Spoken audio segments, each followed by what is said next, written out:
여러분들이 아는 역사의 인물 중에 언제, 어디서, 왜, 그리고 어떻게 태어날 것인지 그것을 기록해 놓고 기록한 대로 태어난 인물이 누군지 기억나는 사람이 있습니까? 제가 이제 설교를 준비하면서 그렇게 언제, 어디서, 누가, 그리고 어떻게 태어날 것인지를 기록해 놓고 태어난 사람은 아무도 없었다라는 생각이 듭니다. 단지 그냥 어떻게 태어났는지에 대한 부분들은 기록해 놓고 있는 설화들은 있지 않습니까? 달걀 알에서 태어났다, 뭐 이런 부분들 얘기도 우리가 들어서 알고 있습니다만, 그렇게 태어난 것은 예언되어지거나 또 누군가로부터 말씀되어졌던 대로 되어진 게 아니라 지나오고 보니까 그랬더라라는 그런 기록들이잖아, 그죠? 그런데 참 희한하게 예수라고 하는 이 인물만은 역사에 언제, 어떻게, 어디서, 왜 태어날 것인지에 대해서 정확하게 기록해 놓았고 그 기록한 대로 오셨다라는 거야. 이게 놀라운 일이 아닐 수가 없다라는 거죠.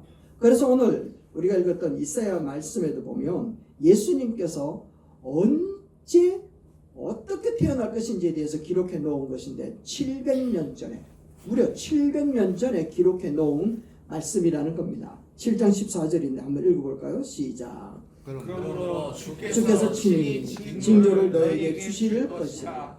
보라, 처녀가 잉태하여 아들을 낳을 것이요 그의 이름을 임마누엘이라 하리라. 아멘. 700년 전에 태어날 것을 예언해 놓았고 이사야뿐만 아니라 많은 선지자들이 예수님이 어디에서 태어날 것이다, 또 왜 태어날 것인지에 대한 부분들을 정확하게 기록해 놓고 있는 것을 많이 봅니다.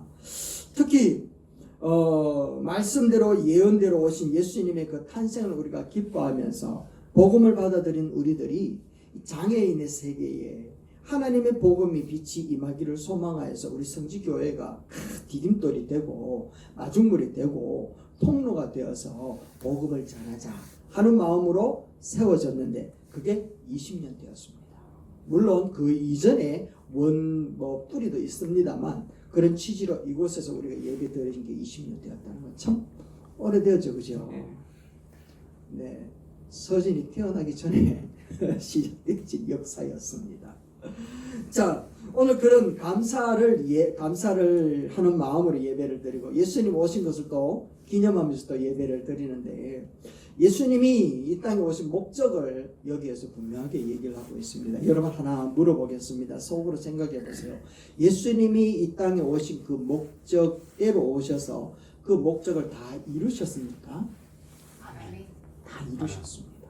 그렇다면 예수님이 이 땅에 오셔서 이루신 그 뜻, 그 목적이 무엇이었느냐라는 것을 오늘 9장 1절에서 3절까지 말씀해 보면 정확하게 기록해 놓고 있는데, 그 첫 번째가 무엇인가 하면 1절 말씀입니다.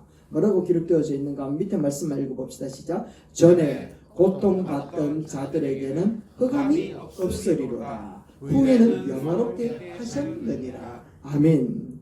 예수님께서 이렇게 고통받는 자들에게 자유를 주신 줄로 믿습니다. 아멘. 두 번째는요, 사망의 2절 시작. 흑암에 행하던 백성이 큰 빛을 보고 사망의 그늘진 땅에 거주하던 자에게 빛이 비치도다. 아멘. 예수님이 오셔서 사망의 그늘에 허덕이고 있는 인류에게 생명의 빛을 확 비추어 주셨죠. 있습니까? 그리고 세 번째는요, 창성하게 하고 즐거움을 주는 거예요. 3절 읽어봅시다. 시작. 주께서 이 나라를 창성하게 하시며 그 즐거움을 더하게 하셨으므로. 아멘. 이렇게 이사야 선지자는 우리에게 예수님이라고 하는 이분이 오시면 이런 일을 할 거다라고 하는 것을 예언해 놓으셨습니다. 그리고 예수님께서 오셔가지고 고통받는 자들에게는 참된 자유를, 흑암 가운데 있는 자들에게 참 생명을, 그리고 낙심과 억압 앞에 있는 자들에게는 참 즐거움을 주시는 역할을 하셨던 거죠. 여러분 믿습니까? 이 일은요, 우리가 가만히 생각해 보면, 여러분 우리가 믿고 안 믿고 상관없이 예수님은 2000년 전에 이루었습니까? 안 이루어졌습니까? 이루었죠. 만약에 내가 안 믿는다 해가지고 2000년 전에 있었던 그 일이 없어지는 건 아니죠. 그러면 믿는다고 해가지고 그 2000년 전에 있었던 일이 더 생기는 것도 아니죠. 그러니까 우리가 믿고 안 믿고와 아무 상관없이 예수님은 그 일을 해놓으셨다라는 겁니다. 그러면 믿음이라는 건 뭡니까? 안 믿음이라는 건 뭡니까? 믿음이라고 하는 것은 2000년 전에 이루어 놓으셨던 그 역사와 그 일과 그 어마무시한 것들이 나에게 오는 통로입니다. 안 믿겨지면 어떻게 되는가 하면 그 은혜를 못 누리며 살아가게 되는 것이야. 그래서 예수님께서 고통과 억압 가운데 있는 자들에게 참된 영광과 평화로움을 주셨고, 흑암 가운데 있는 사망 가운데 있는 자들에게는 생명을 주셨고 참된 자유를 주셨던 이 모든 일들은 이미 다 이루어져 있는 줄로 믿습니다. 아멘. 나와 상관없이 이루어져 있는 거, 그거 내 걸로 만드는 거, 이게 믿음인 줄로 믿습니다. 아멘. 이런 엄청난 일이 이미 이루어져 있다는 거죠. 그런데 오늘 우리가 하나님의 나라에 가느냐 못 가느냐의 문제는 내가 그것을 믿었느냐 안 믿었느냐의 문제일 뿐이지, 하나님이 역사를 했느냐 안 했느냐의 역사는 아니죠. 하나님의 역사는 모든 사람들이 믿기를 원하고 있다. 그래서 오늘 먼저 믿은 사람들이 그거를 알려주는 거예요. 야, 있잖아, 예수님이 그걸 해놨대, 니도 그걸 믿기만 하면 돼 라고 알려주는 게 전도요, 복음인 줄로 믿습니다. 어느 날 한 남자가 평생 꿈이 있었어요. 크루즈 여행하는 게 꿈이었어요. 평생 자기 모은 그 돈을 가지고 티켓을 샀어요. 그리고 이제 그 크루즈 여행을 탁 떠나는데 너무너무 기쁜 겁니다. 그래서 그 자기가 그 티켓을 사가지고 올라가가지고는 이제 그곳에서 이제 다녀야 되니까 자기가 모아놓았던 모든 돈을 다 마련해가지고 그곳에서 여행 중에서 먹을 먹거리를 다 샀는 거예요. 그리고는 레스토랑, 크루즈 레스토랑에서 주어지는 식사를 안 먹는 겁니다. 왜냐하면 너무 비쌀 것 같아서. 그래서 딱딱한 빵과 치즈, 자기가 준비해 놓은 것을 가지고 이렇게 먹기 시작을 하는 거예요.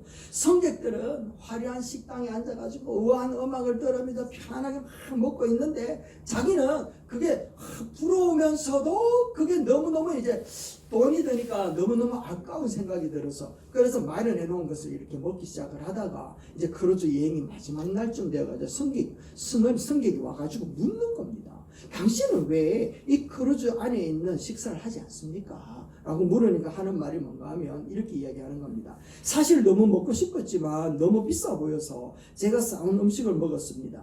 티켓을 사느라 제가 가진 모든 돈을 다 써버렸거든요. 그러니까 승무원이 깜짝 놀라면서 하는 말이, 그럴 필요 없었습니다. 식사는 무료였습니다. 당신의 티켓 가격에 모든 식사와 서비스가 포함되어져 있습니다. 라는 겁니다. 이 이야기를 듣고 이 사람이 깜짝 너무 충격에 빠져버린 겁니다. 그런데 후회는 아무리 빨리 해도 늦죠. 늦었다. 여러분, 이 청년이 너무너무 어리석지 않습니까? 근데 오늘 이 모습이 우리의 모습과 너무 비슷하지 않습니까? 예수님이 십자가에서 피 흘리시면서 하늘나라의 모든 것들을 다 마련해 놓았는데, 우리는 그 믿음이라고 하는 그 부분이 우리에게 넘지 못할 벽이 되어 있어가지고 이 청년처럼 자기 수고, 자기 노력, 자기 두려움, 자기 만족, 이것 가지고 마른 빵을 먹는 것처럼 그렇게 먹고 있는 우리의 삶의 모습이 바로 이 청년의 모습, 어리석고 바보 같은 모습일 수 있다라는 걸 얘기하는 거예요.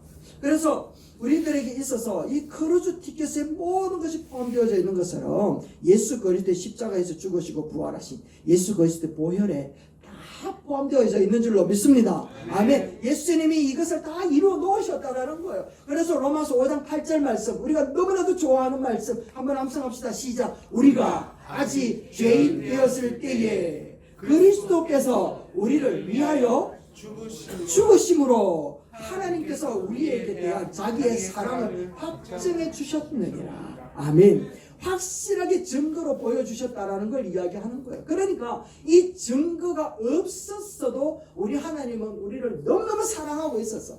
우리를 향하여 너무너무 많은 것을 준비해 놓고 있었단 말이에요. 그런데 그걸 도무지 안 믿고 도무지 막 떠나서 사니까 예수님이 오셔가 십자가에서 죽으시면서 봐라 내가 이렇게 죽는다 아이가, 이렇게 죽으면서 너희에게 보여주고 싶은 게 뭔가 하면 하나님이 너희를 이마에 사랑한다. 일한데 라고 하는 걸 보여주고 싶으셨던 겁니다. 그래서 우리 주님은 이 땅에 오셔서 당신의 죽으심으로 좀 전에 말씀드린 것처럼 흑암 가운데 있는 자들에게는 참된 생명을 주시고 또 엉눌려 있는 자들에게는 참된 자유와 참된 기쁨을 주셨다라는 것을 우리에게 가르치고 있는 거죠. 이 일을 예수 그리스도의 십자가 은혜에서 다 이루신 줄로 믿습니다. 아멘. 아멘. 그렇다면 예수님께서 그렇게 놀라운 일들을 이루기 위하여 이 땅에 오실 때에 하나님께서는 예수님에게 이 일을 할 수 있도록 권세와 권위와 능력을 허락하여 주셨어요. 왜냐하면 이 일을 너희 감당할 수 없기 때문에 주신 것이 아니라 모든 믿는 자들에게 하나님이 이렇게 일한대 라고 하는 것을 보여주시고자 예수님께서 오실 때 그런 것을 가지고 가게끔 하셨답니다. 자, 그것이 무엇인가 하면 첫 번째, 어깨에다가 무엇을 메고 오셨습니까? 정사를 메고 오셨다라고 이야기합니다. 6절에 한번 보세요. 시작. 이는 한 아기가 우리에게 낳고 한 아들을 우리에게 주신 바 되었는데 그의 어깨에는 정사를 메었고, 여기서 정사라고 하는 것은 government, 정부, 그러니까 다시 이야기하면 통치권이라고 얘기해요. 통치권을 갖고 왔다. 이사야서 22장 말씀에도 이렇게 이야기합니다. 봅시다. 시작. 내가 또 다윗의 집에 열쇠를 그의 어깨에 두리니, 그가 열면 닫을 자가 없겠고 닫으면 열 자가 없으리라. 하나님의 권세와 능력이 바로 이와 같은 거예요. 이렇게 오셨던 예수 그리스도의 그 권세와 그 능력은 우리가 다 아는 것처럼 만물을 통치하시는 모습을 우리에게 보여주셨잖아요.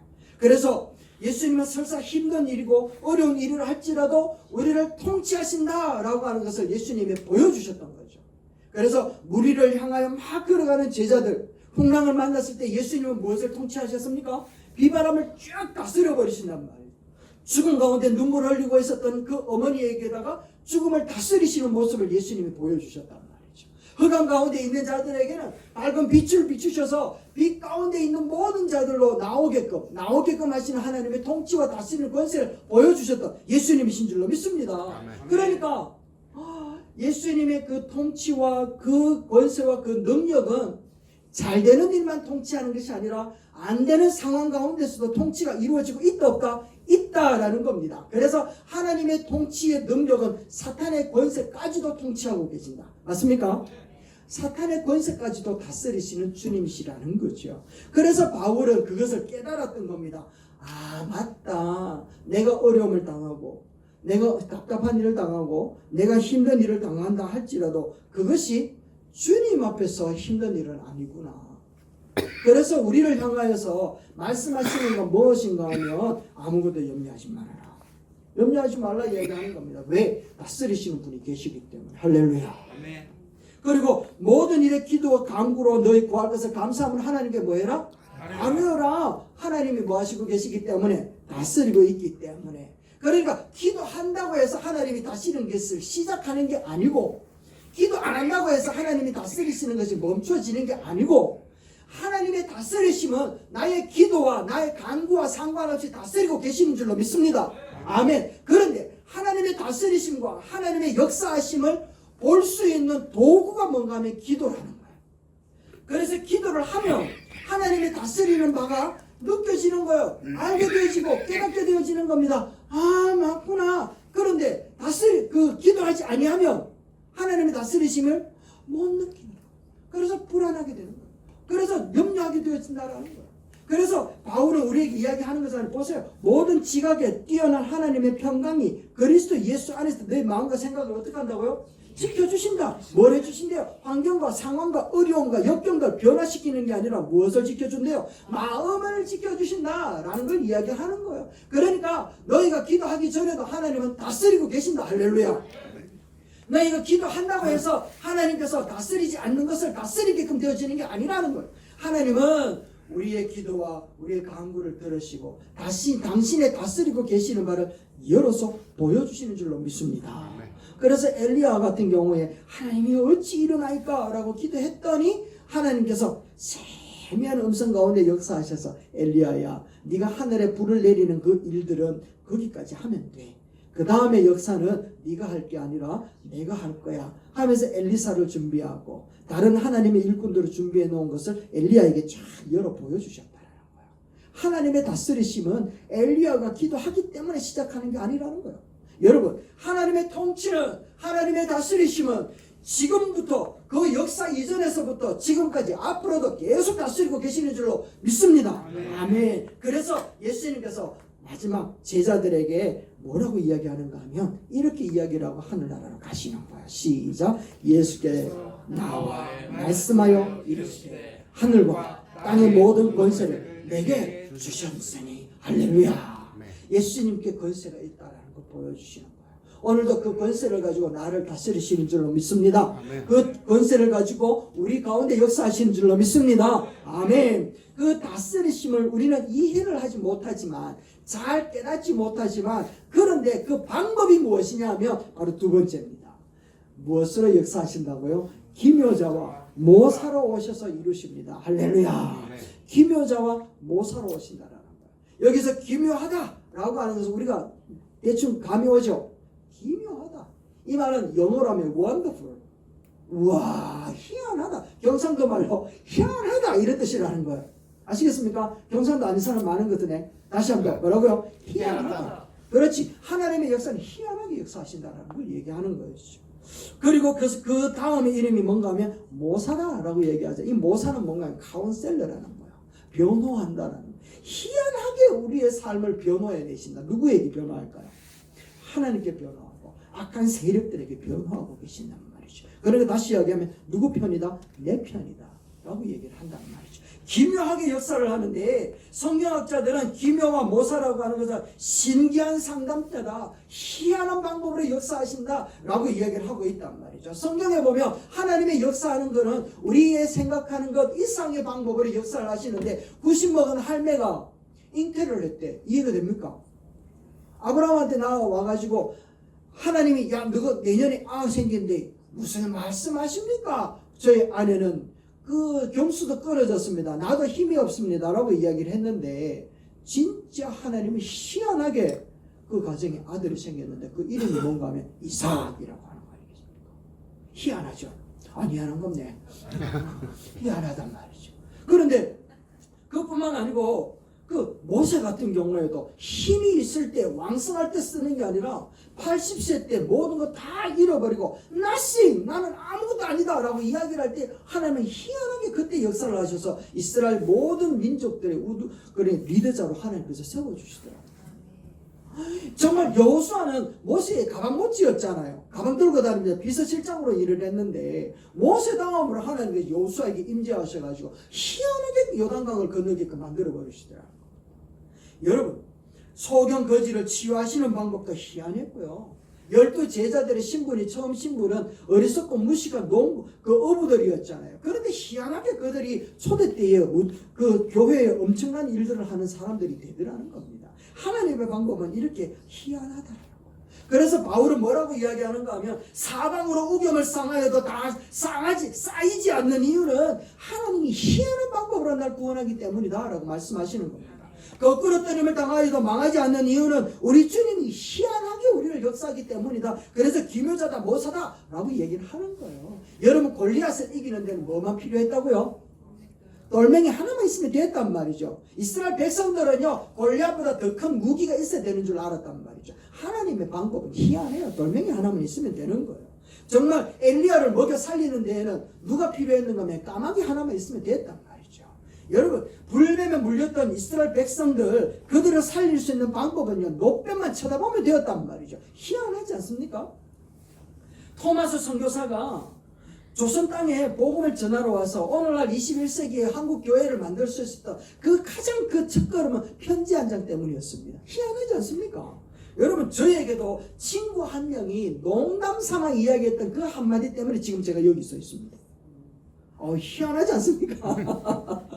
야, 교회 가면 여학생 많대. 같이 가자. 우와, 진짜 갔는데 정말 얼굴 보고는 못 갔을 건데 치마 입었다는 그 이유 때문에 가서 지금까지 발목 잡혀가지고 그때 발목 잡혔는데 그게 막 그만 예수님의 복음에 발목 잡혀가 지금까지 오게 희한하지 않습니까? 여러분, 구하학교 친구들이 장애를 입었기 때문에 구하학교 오는 아이들이 그 어디에서도 들어볼 수 없는 예배가 이루어지고요, 그 어디에서도 부를 수 없는 할렐루야 찬양을 하고 있습니다. 할렐루야. 희한하지 않습니까? 여러분, 모든 사람이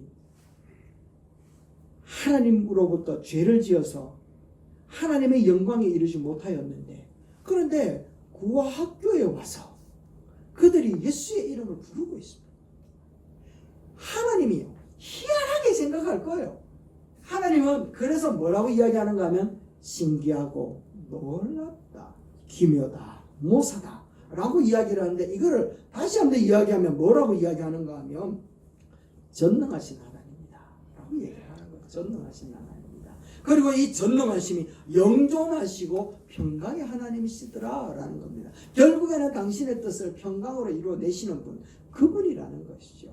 예수님이 이 땅에 오셔서 그 죽음 가운데에서 생명을, 어둠 가운데 빛을, 낙심 가운데 있는 자들에게 기쁨을 주시고자 하셨던 그 모든 일들은 바로 신기하고 놀랍도록 기묘다, 모사라, 전능하신 하나님, 평강의 왕으로 오셔서 역사하신 줄로 믿습니다. 아멘. 그리고 이제 그 역사하심이 언제까지 가게 되어지고 그 모습을 뭐라고 표현을 하는가 하면 세 번째 이렇게 표현을 합니다. 한 여호와의 열심으로 이루시고 이루어 가시더라는 거죠. 7절 말씀 한번 보세요. 뭐라고 이야기하는 거예요? 저는 이 말씀을 보고 깜짝 놀랐습니다.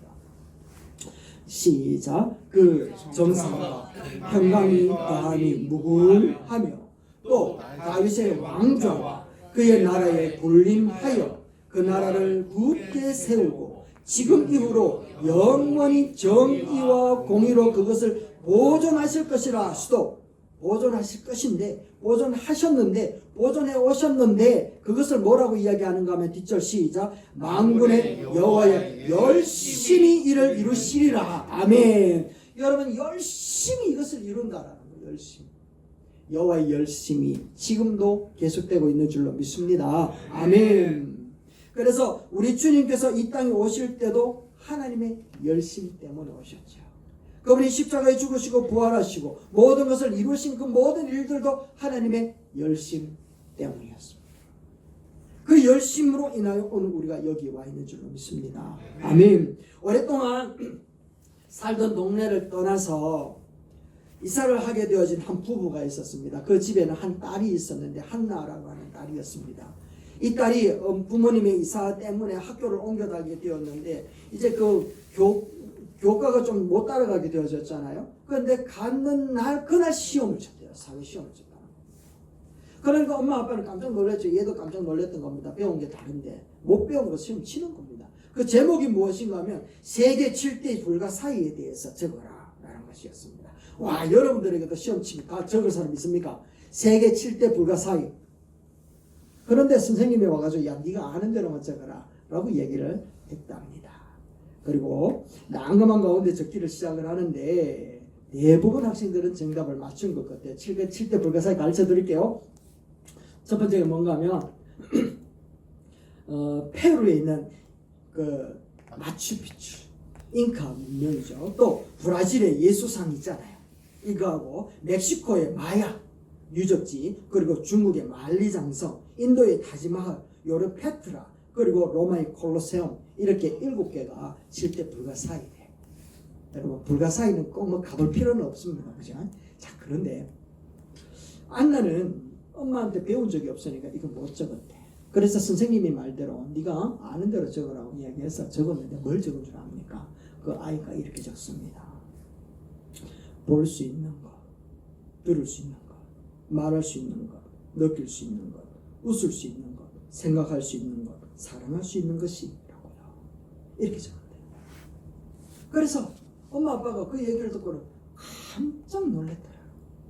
정말 그 7대 불가사의 그것도 정말 기적과 같은 일이겠지만 내가 볼 수 있다는 게 얼마나 큰 기적이고, 들을 수 있다는 것, 말할 수 있다는 것은, 와 내가 움직이고 걸을 수 있다는 것은 얼마나 큰 기적인가 라고 하는 것을 이 엄마 아빠는 깜짝 놀라면서 맞구나, 내가 평상시에 주어져 있었던 이 기적과 같은 것을 얻었으면서도 누리지 못하고 있었구나 라고 얘기를 하는 거예요. 중국 속담에 보니까 기적은 하늘을 날거나 바다 위를 걷는 것이 아니라 땅에서 걸어다니는 것이다 라고 이야기합니다.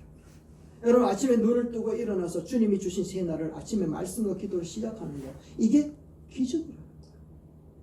식사를 하고 웃으면서 하나님의 역사하심을 이야기를 하고 현장 가운데서 일터 가운데서 역사하신 하나님 앞에 우리가 감사할 수 있는 거, 이게 기적이라는 거죠. 주님이 창조하신 아름다운 자연을 바라보면서 매일 호흡하고 있는 거, 그리고 아름다운 음악을 듣고 하나님의 작품 세계들을 바라보면서 향기로운 커피를 마시고 성경을 읽는 거, 이게요 얼마나 큰 기적인지 모른다는 거죠. 새벽부터 일어나서 버스 타서 현장에 가가지고 막노동을 하고 있는 사람들에게는 이와 같은 것들이 정말 로망이라는 겁니다.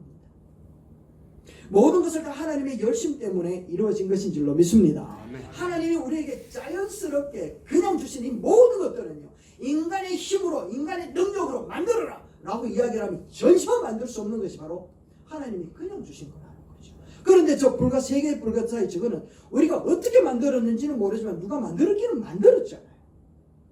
그런데 산소, 수소, 저 별들 인간 보고 만들어라 그러면 만들 수 있는 방법이 없다라는 거예요. 그냥 우리에게 그저 주셨다라는 거죠. 그저 주신 것, 이거 우리가 매일매일 불가사의한 삶을 살아가고 있으면서 모두 주님의 열심으로 이루어져 있는 것을 우리가 누리면서도 주님의 열심이었다는 사실을 놓치고 살아가는 경우가 너무 많이 있다라는 거죠. 그 하나님의 열심을 우리 성지교회가 20년 동안 누려왔는 줄로 믿습니다. 뿐만 아니라 앞으로도 하나님의 열심이 우리 성지교회를 통하여 일하여 가실 줄로 믿습니다. 아멘. 앞으로도 주님의 열심을 기대할 수 있게 되기를 주의 이름으로 축원합니다. 결론입니다. 여러분, 성탄절은요 주님이 오신 것을 우리가 기념하잖아요. 우리 주님이 우리에게 이루어 놓으신 것들 다 잘 알아요. 고난의 멍에를 벗어나게 하셨고 사망의 그늘에서 우리에게 생명을 주셨고 또한 우리에게 기뻐하심을 위하여 우리에게 모든 것을 허락해 주셨다는 거죠. 다 이루어 놓으셨던 거예요. 이제 우리가 믿음의 문을 열기만 하면, 우리가 주님 앞에 확 기도하기만 하면 이와 같은 것을 다 보여주실 줄로 믿습니다. 그래서 통치자의 권세로 오셨고 신기한 방법으로 역사하시고 하나님의 열심으로 오늘도 우리를 구원을 이루어 가시고 이루어 오셨던 하나님의 놀라운 역사들을 깨달으며 주님 앞에 늘 감사하며 살아가는 저 여러분 되시기를 주의 이름으로 축원합니다. 아멘.